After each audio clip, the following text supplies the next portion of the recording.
माता सीता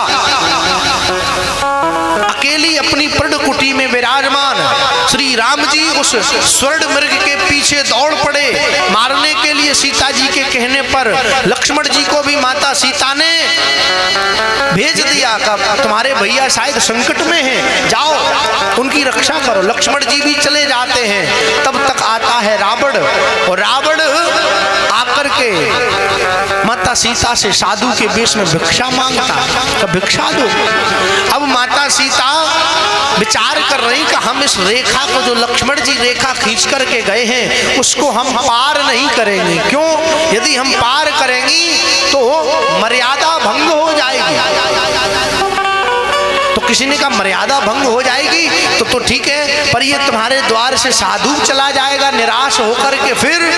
तो बोले ये तो बिल्कुल सही है, ये तो धर्म की हानि हो जाएगी, इसमें धर्म नष्ट हो रहा है, उधर मर्यादा नष्ट हो रही, करें तो करें क्या। विचार में पड़ गई।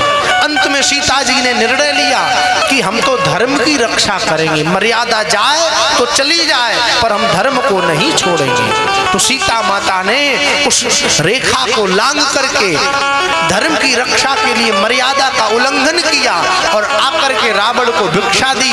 तो रावण ने सीता जी का हरण कर लिया और लेकर के लंका में चला गया। लंका में अशोक वाटिका में माता सीता बैठी। किसी ने पूछा, माता आप तो मर्यादा का उल्लंघन करने से देखो आपकी क्या दशा हो गई, आपको लंका में रहना पड़ रहा इस वृक्ष के नीचे। आपने मर्यादा का उल्लंघन किया इसलिए ऐसा हुआ। माता सीता बोली कि हमने मर्यादा का तो उल्लंघन किया पर धर्म की रक्षा की है। ये धर्म था हमारा कि मेरे दरवाजे से कोई साधु, भले ही वो राक्षस था, दैत्य था, पर साधु के वेश में आया, इसलिए हमारे दरवाजे से कोई साधु भूखा चला जाए, ये धर्म का नाश होगा, इसलिए हम धर्म को नष्ट नहीं होने देंगे, हमने धर्म की रक्षा की है। तो किसी ने कहा तुमने तो धर्म की रक्षा की है, अब तुम्हारी रक्षा कौन करेगा? तो माता सीता ने कहा कि जिस धर्म की रक्षा हमने की वही धर्म हमारी रक्षा करेगा। धर्मो रक्षति रक्षितः।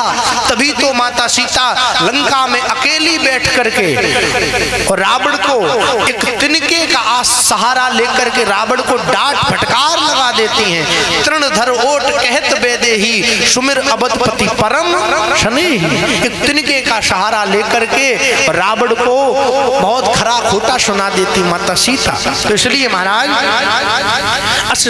मन समुझ कहत जान की खल सुध नहीं रघुवीर मान की। तुझे अभी राम जी के बाणों का ध्यान नहीं है, जिस दिन वो बाण चलेंगे तू धराशायी हो जाएगा।